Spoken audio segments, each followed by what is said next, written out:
हमारे बीच रिद्धि बर्नवाल मौजूद है जो कि सेक्रेड हार्ट स्कूल हुलहुंडू की छात्रा है और 10th में इन्होंने 98.6% स्कोर किया है। सबसे पहले रिद्धि बहुत बहुत बधाई हो आपको। बहुत सारे ऐसे बच्चे होते हैं जैसे आईसीएसई बोर्ड से आप पास हुए हैं, 98% स्कोर करना बहुत मुश्किल होता है। कैसे आपने तैयारियां, कितने घंटे आप पढ़ाई करते थे? एग्जाम में अच्छे मार्क्स आने के लिए कंटिन्यू और लगातार पढ़ाई करनी ज़्यादा इम्पोर्टेंट होती है। तो जैसे मैं रोज 4 से 5 घंटे पढ़ाई करती थी, पर वो कंसिस्टेंटली करती थी, जैसे रोज करती थी।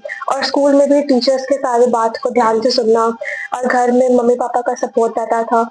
तो मैं जब भी पढ़ने बैठती थी तो मम्मी हमेशा मेरे साथ बैठती थी, तो उससे डिस्ट्रैक्शंस दूर रहते थे और मैं ज़्यादा फोकस और मोटिवेशन के साथ पढ़ पाती थी। अच्छा, स्कूल में टीचर्स का सपोर्ट कैसा रहता है? स्कूल में भी टीचर्स का सपोर्ट अच्छा रहता है। वो लोग 10th में बोर्ड्स होता है तो टीचर्स भी अपने तरफ से एक्स्ट्रा एफर्ट्स डालते हैं, हमारे सारे डाउट्स को क्लियर करते हैं, सारे कॉन्सेप्ट्स को भी अच्छे से क्लियर करने में वो पूरा हेल्प करते हैं। एक्स्ट्रा क्लासेस भी होते हैं? नहीं, एक्स्ट्रा क्लासेस नहीं होता। अच्छा, बहुत सारे बच्चों का ये डाउट्स होता है और साथ ही पेरेंट्स का कि आईसीएसई जो बोर्ड है वो बहुत ज्यादा हार्ड है सीबीएसई के कंपैरिजन में। आप अपने हिसाब से बताइए, क्या सच में ये हार्ड होता है आईसीएसई बोर्ड की तैयारी करना? आईसीएसई बोर्ड और सीबीएसई बोर्ड में ज्यादा फर्क नहीं होता है। बस आईसीएसई में जैसे कि साइंस हो गया, तो साइंस के तीनों सब्जेक्ट अलग अलग होते हैं और अलग से एग्जाम होते हैं, अलग से उनका एक अलग पेपर होता है। तो बस सिलेबस ज्यादा होता है, पर पढ़ाई ज्यादातर मतलब सेम ही रहता है। पढ़ाई सेम रहता हाँ, है ऑलमोस्ट। अच्छा, बहुत सारे ऐसे बच्चे होंगे जो आपको देख करके क्योंकि आप आईसीएसई बोर्ड से हैं, बहुत कम बच्चे निकलते हैं। अगर पढ़ाई में फोकस करें तो बहुत ज्यादा भी टॉप कर जाते हैं। आप अपने स्कूल में टॉपर रही हैं। आपके स्कूल के जो बच्चे हैं वो ऐसा होता है कि बच्चे कहते हैं तुम टॉप कर गई और मैं नहीं कर पाया, ऐसा होता है क्या? नहीं, मेरे दोस्त लोग तो ऐसे नहीं थे। वो लोग अच्छे थे, मतलब ऐसा कंपटीशन तो 10th में नहीं होता था। अच्छा, तो अच्छा माहौल था, मतलब हम लोग सब मिलके पढ़ते थे। अगर किसी को डाउट होता था तो हम लोग एक दूसरे के डाउट्स क्लियर करने में हेल्प करते थे। अच्छा, तो मतलब आपके माता पिता का अभी जिस तरह से सपोर्ट रहा है उस हिसाब से आप अच्छा स्कोर की हैं। खाना वाना भी बनाती हैं? नहीं, इंटरेस्ट नहीं है? नहीं, इंटरेस्ट नहीं हो, बस टाइम भी उतना नहीं मिलता है। अच्छा, टाइम नहीं मिल पाता है। हाँ।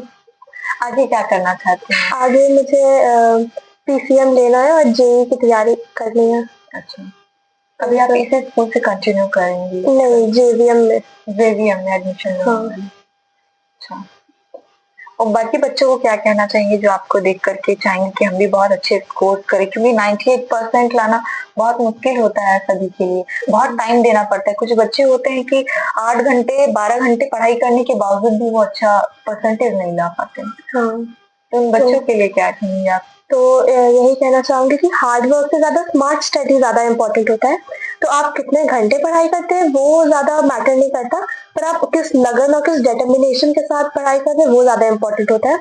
तो आपको अपने कॉन्सेप्ट्स को बहुत अच्छे से क्लियर करके रखना है। कोई भी डाउट्स हो तो वो तुरंत जाके मतलब अपने टीचर्स की हेल्प लेके या फिर अपने बड़े भाई बहन की हेल्प लेके। जैसे मेरी एक बिग सिस्टर है, तो वो भी मेरे डाउट्स होते थे तो वो मेरे क्लियर कर देती थी, तो वो भी एक हेल्प रहा था मेरे लिए।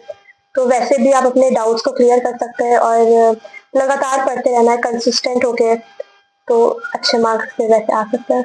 मतलब साफ तौर पे कहें तो अगर आप अपना ध्यान लगा करके, मन लगा करके, अगर आप 12 घंटे की जगह 4 घंटे भी आप पढ़ाई करते हैं तो आप अच्छे मार्क्स ला सकते हैं बोर्ड्स के एग्जाम में, है ना? खाने पीने में क्या रूटीन फॉलो करती हैं?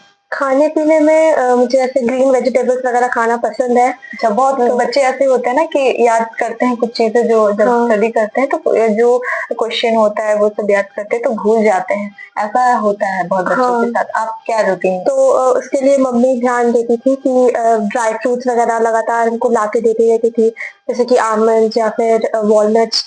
तो इससे भी मतलब ब्रेन शार्प होता है, तो वो भी खाते रहना चाहिए बीच बीच में। और जंक फूड को ज्यादा से ज्यादा अवॉइड करना चाहिए। हाँ, अभी के बच्चे तो ज्यादा जंक फूड खाते हैं। हाँ। और जब शाम में निकलते हैं तो अक्सर हाँ मोमोज खाना है, चाउमीन खाना है। आपके साथ ऐसा है?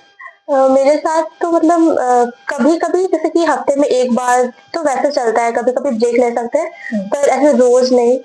तो हाँ, एवरीडे अगर आप जंक फूड लेते हैं तो वो आपके स्वास्थ्य के लिए बहुत ज्यादा हानिकारक होता है।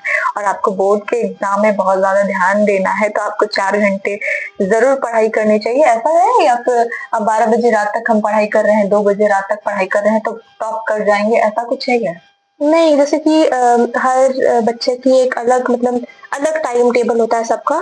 तो बहुत लोग सुबह में पढ़ना ज़्यादा पसंद करते हैं, बहुत लोग रात को पढ़ते हैं।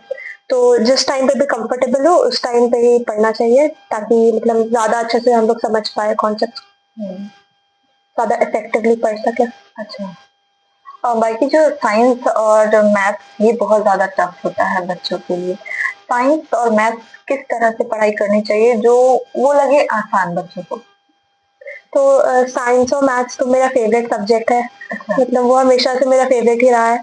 तो वो एक गेम की तरह होता है, मतलब साइंस हमेशा एक गेम की तरह मैंने देखा है कि उसमें बहुत कुछ नया सीखने मिलता है। तो वो सीखने की एक अंदर से जिज्ञासा होती है, तो उस जिज्ञासा को बरकरार रखकर हम नया सीखते हुए उसको पढ़ें। मतलब पढ़ाई को एक बर्डन की तरह ना लेके, बल्कि एक गेम की तरह अगर हम लोग लेंगे, जैसे कि ये एक लेवल 1 है तो उसको हमको कंप्लीट करना है, फिर उसके बाद नेक्स्ट हार्ड लेवल है तो उसके लिए हमें अच्छे से प्रिपेयर करते हुए जाना है। तो वैसे इजी हो जाता है फिर। हो जाता है। हाँ, और मैथ्स में लगातार प्रैक्टिस करते रहना है। क्वेश्चंस को जितना बार प्रैक्टिस करेंगे उतनी अच्छी अंडरस्टैंडिंग होगी एक कॉन्सेप्ट की।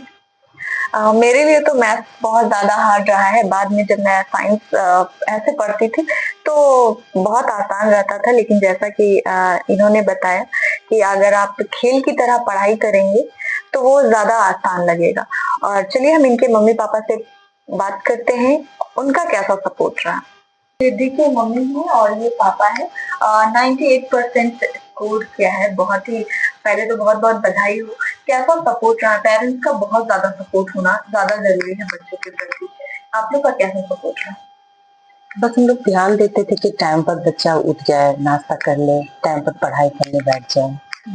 हम लोग एग्जाम था तो कहीं जाते नहीं थे, बस घर पर ही बच्चे को पूरा ध्यान देना है, इस समय खाना खाना है, दूध पीना है। हम लोग जैसे घर में थे तो टीवी नहीं देखते थे। अच्छा। टीवी पूरा बंद, रात में जाकर के बच्चे आराम से अच्छे से पढ़ाई करते। कोई हल्ला नहीं करे, कोई गेस्ट भी नहीं, मतलब अवॉइड करते थे। हाँ, तो ये सब सपोर्ट किए हैं।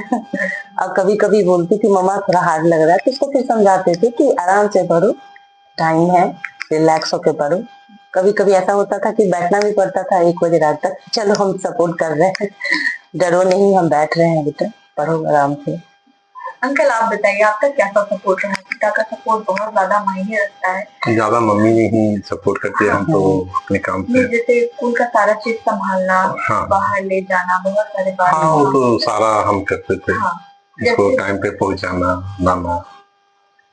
क्योंकि मध्य वर्ग के जो परिवार के लोग होते हैं, ज्यादातर जो मैं देखी और मैंने जो फेस किया है उस हिसाब से मेरे को पता है कि बच्चों को उस तरह से टाइम, जिस तरह से आप बता रहे हैं कि आप बच्चे को टाइम दे, गेस्ट ना आना, बहुत सारा ये सब चीज नहीं होता है। सब चीज फेस करते हुए बच्चे टॉप करते हैं और बहुत लोग ऐसे कि नहीं हो पाते हैं। तो आपका इसलिए मायने रखता है कि बच्चे के ऊपर टाइम देना प्लस इतने बड़े स्कूल में पढ़ाना बहुत बड़ी बात है। तो सपोर्ट और साथ ही मेंटल जो हेल्थ है वो बहुत ज्यादा मायने रखता है। तो जब ये बोर्ड की तैयारी कर रही थी, बच्चे पढ़ाई करते करते काफी ज्यादा मतलब फ्रस्ट्रेट हो जाते हैं, बच्चों को घुमाना भी पड़ता है। तो उस दौरान आप किन किन मतलब कहाँ लेकर के गए बच्चे को? नहीं, कहीं लेके नहीं, शाम में रात में जब हम आते हैं तो 9:30 बजे दोनों बच्चे को ले जाते हैं बस कि एक बार चक्कर लगा दिए। गुपचुप वगैरह खाने का मन किया तो खा ली। और उसके बाद क्योंकि ये दुकान है तो दुकान में तो पूरा टाइम देना पड़ता है। अच्छा, किस चीज का दुकान? मेरा स्टेशनरी का शॉप है, बानवाल स्टेशनरी। उस पैंटालून के जैसे सामने ही है। अच्छा। तो हम ही ध्यान देते थे और ये भी खुद भी बहुत मेहनत की है। हाँ, खुद भी बहुत मेहनत की है। इसको बचपन से ही कभी बोलना नहीं पड़ता था कि बेटा पढ़ाई करो। छोटी थी तो स्पिंडल्स में थी तो वहां भी टॉप करती थी। अभी जेई की तैयारी करना चाहती है, आगे बहुत ज्यादा आप लोग को और सपोर्ट करना पड़ेगा, तो उसके लिए तैयार है आप लोग? हाँ, पूरी तरह से तैयार है, क्योंकि मम्मी पापा सपोर्ट नहीं करेंगे फिर बच्चा कैसे पढ़ेगा। आपका क्या नाम है? कविता। कविता। फिर आपको? मनोरंजन। मनोरंजन। ये थे रिद्धि बरनवाल के मम्मी पापा जो कि काफी सपोर्टिव है। और अगर आप भी अपने बच्चे को अच्छे से पढ़ाना चाहते हैं तो कोई जरूरी नहीं है कि आईसीएसई बोर्ड बोर्ड कोई भी हो, पढ़ाई करना ज्यादा मैटर करता है। फोकस होकर के पढ़ाई करें बच्चे। ये जरूरी नहीं कि आप 12 घंटे 14 घंटे पढ़ाई करें, आप 4 घंटे पढ़ाई करके भी आप अच्छा स्कोर अच्छा मार्क्स ला सकते हैं। और सबसे बड़ी बात ये कि माता पिता का सहयोग होना बहुत जरूरी है। मैंने जो फेस किया है, मेरा ज्यादातर टाइम इधर उधर होता है। इस तरह से बच्चे क्या होते हैं कि उनके माता पिता ही ध्यान नहीं दे पाते हैं, कभी इधर कभी उधर। मैं बोलने का मतलब ये है कि अपने बिजनेस में कभी ध्यान देते हैं कि चलो बच्चों को बिजनेस में ले आते हैं, या फिर नहीं ये नहीं करना है। बच्चों को जो इच्छा है उन्हें वही करने दे, तब जाकर के बच्चे अच्छा मार्क्स ला पाते हैं। साथ ही बच्चों को घुमाना फिराना बहुत ज्यादा जरूरी है, ताकि उनका मेंटल स्थिति जो है वो बना रहे, स्वस्थ रहे। और सबसे ज्यादा बच्चों को अभी के टाइम पे जंक फूड खाना बहुत पसंद है, जो कि स्वास्थ्य के लिए बहुत हानिकारक है। और इसका असर पढ़ाई में भी देखा जाता है। तो आप सप्ताह में या महीने में 1 या 2 दिन जंक फूड खा सकते हैं, और ज्यादातर ड्राई फ्रूट्स वगैरह जूस ये सब खाएं पिए, ताकि आप स्वस्थ रहेंगे, तंदुरुस्त रहेंगे। हमारे साथ अभी इतना ही है।